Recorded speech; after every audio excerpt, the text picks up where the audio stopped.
दोस्तों नमस्कार, मेरा नाम है कुलदीप कुमार और आप देख रहे हैं युवा दस्तक। युवा दस्तक पे आज हमारे साथ दीक्षा है। दीक्षा जो खुद तो कक्षा 8 में पढ़ती है, लेकिन हर दिन अपने जैसी कम से कम 8-10 लड़कियों को रोज़ पढ़ाती है। क्योंकि वो ऐसे बच्चियां हैं, ऐसे बच्चे हैं, उनके माँ-बाप कुछ नहीं कर पाते हैं, आर्थिक तंगी के हालात में जूझते हैं और पढ़ाई में इंटरेस्ट रखते हैं, लेकिन पढ़ने के लिए आगे नहीं आ पाते हैं। कई मायने आते हैं सामने, कई बार बच्चों के साथ छुआछूत का मामला आता है, तो कई बार घर की आर्थिक स्थिति उनके आड़े आती है। लेकिन दीक्षा ने तय किया कि मैं तो पढ़ूँगी, मैं अपने इन भाई-बहनों को भी पढ़ाऊँगी। इस सोच के साथ दीक्षा अपने गाँव में लगातार इस काम को करती है, खुद भी पढ़ती है और बच्चों को भी पढ़ाती है। क्योंकि दीक्षा कहती हैं, बाबा साहब अम्बेडकर ने संविधान दिया है, संविधान में हमें शिक्षा का अधिकार दिया है। मैं पढ़ जाऊँगी तो भी कुछ कर पाऊँगी, अगर पढ़ी नहीं तो कुछ नहीं कर पाऊँगी। आज युवा दस्तक पे दीक्षा खुद हमारे साथ है। हम जानेंगे कि दीक्षा ने ये शुरुआत क्यों की, उसके दिमाग में क्यों आया कि हमें बच्चों को पढ़ाना है और खुद उसने किस संघर्ष के साथ अपनी पढ़ाई को किया है। तो दीक्षा, आपका स्वागत है युवा दस्तक पे। आप अपना परिचय बताएँ। नमस्ते, मेरा नाम दीक्षा है। मेरी माता का नाम गीता देवी है। मेरे पिता का नाम रामू जाटव है। तो दीक्षा कौन-सी कक्षा में पढ़ते हो आप? मैं कक्षा 8 में 8 पढ़ती में हूँ पढ़ते हो। और मैं बच्चों को भी पढ़ाती हूँ। तो क्यों बच्चों को पढ़ाना शुरू किया आपने? इसलिए पढ़ाना शुरू किया कि वो भी गरीब हैं, वो पढ़ नहीं पाते हैं, इसलिए हम पढ़ाते हैं। कितने बच्चे आते हैं आपके यहाँ? 5 या 10 लोग आते हैं और डेली? हाँ, डेली आते हैं।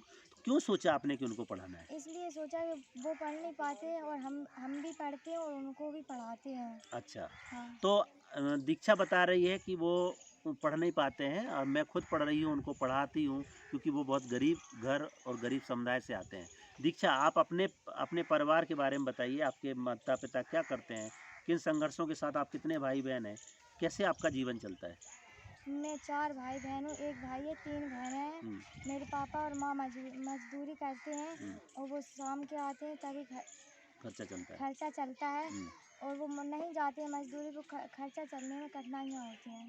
दीक्षा बता रही है कि मम्मी और पापा दोनों मज़दूरी करते हैं। जिस दिन मज़दूरी नहीं मिली, उस दिन घर में खाने के लाले पड़ जाते हैं, क्योंकि मज़दूरी ही एक सहारा है, जिससे 4 भाई-बहनों का परिवार दीक्षा का चलता है। लेकिन दीक्षा पढ़ाई करती है क्योंकि वो जानती है कि अगर मैं पढ़ जाऊँगी, तो शायद कुछ बन पाऊँगी।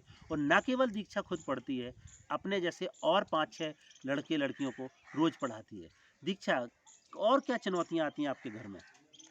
और और कुछ नहीं अ, और बोलो। कुछ नहीं हुँ। हम पढ़ाते हैं और पढ़ते हैं और बच्चों को भी तो मम्मी-पापा, आपकी मम्मी की तबीयत ख़राब रहती है, क्या हाँ। हुआ था उनको? क्योंकि घर में लगातार चुनौतियाँ हैं, जो मैं बात कर रहा था आपके साथ। उसको किस तरीके से आप चुनौती के रूप में लेते हैं?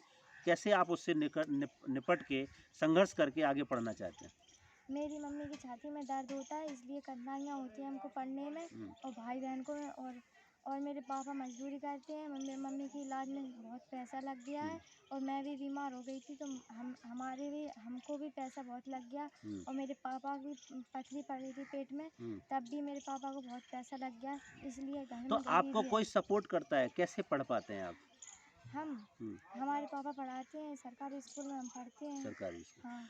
तो बहुत संघर्ष के साथ दीक्षा पढ़ाई कर रही है। निश्चित तौर से वो अपने घर के संघर्ष को याद करते हुए भावुक होती है कि किस हालात में हम अपनी ज़िंदगी जी रहे हैं। दीक्षा, आपके सपने क्या हैं? क्या बनना है ज़िंदगी में? हमको टीचर बनना है। टीचर। हाँ। टीचर बनेंगे आप। हाँ, क्यों? पढ़ना चाहती हूँ, इसलिए कि बच्चों को भी पढ़ाऊँगी और मैं भी पढ़ूँगी। तो एक देश में जो सबसे भारत में सबसे पहली महिला शिक्षिका सावित्रीबाई फुले हुई, हाँ। जिन्होंने तमाम लड़कियों को शिक्षा दिया है। बाबा साहब अम्बेडकर ने देश को संविधान दिया है। संविधान के बारे में आप क्या जानते हैं? हम संविधान के लिए ये जानते हैं कि हुँ। अम्बेडकर साहब ने भी पढ़ाया बच्चों को, उन्होंने खुद भी पढ़ाई की है, इसलिए मैं भी पढ़ना चाहती हूँ, बच्चों को भी पढ़ाना चाहती हूँ। बिल्कुल, निश्चित तौर से दीक्षा बोल रही है कि बाबा साहब अम्बेडकर ने भी बच्चों को पढ़ाया, खुद पढ़े और एक बड़ा मैसेज दिया जिसको लोग बोलते हैं एजुकेट, एजिटेट, देन ऑर्गेनाइज़। शिक्षित करो, संगठित हो, संघर्ष करो।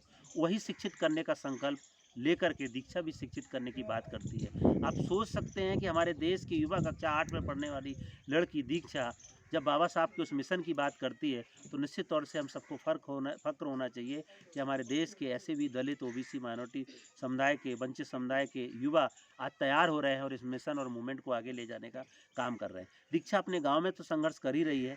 दीक्षा के सपने हैं कि वो टीचर बने। युवा दस्तक की शुभकामना है कि वो ज़रूर अपने सपने को पूरा करे और टीचर बन के इस देश में शिक्षा देने का काम लगातार जारी रखें। आप और युवा लड़कियों के लिए क्या संदेश देना चाहेंगी? बहुत सारी युवा लड़कियां आपको यहाँ पे देख रहे हैं कि वो कैसे अपने आप को मजबूत करें जैसे आपने किया है।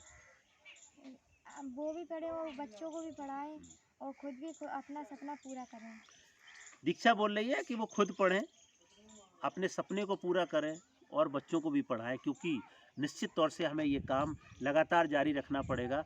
हमें खुद पढ़ना पड़ेगा, बच्चों को पढ़ाना पड़ेगा और युवाओं को तैयार करना पड़ेगा।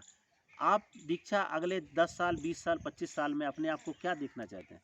हम अपना सपना पूरा करना चाहती हूँ, मैं टीचर बनना चाहती हूँ। टीचर बनना चाहते हाँ। हैं। तो दीक्षा अपना सपना पूरा करना चाहती है, टीचर बनना चाहती है। इस सपने के साथ दीक्षा लगातार अपने गांव में संघर्ष करती है और आज युवा दस्तक पे आई, उसने अपनी बात रखी। निश्चित तौर से युवा दस्तक की शुभकामनाएं हैं कि दीक्षा टीचर बने, अपने सपने को पूरा करे। आज युवा दस्तक पे उसने हम सबके साथ अपने अनुभव साझा किए।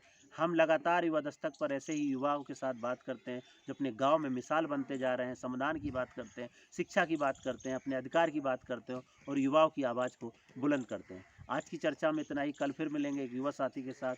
तब तक के लिए नमस्कार, जय भीम, जय संविधान। देखते रहें युवा दस्तक।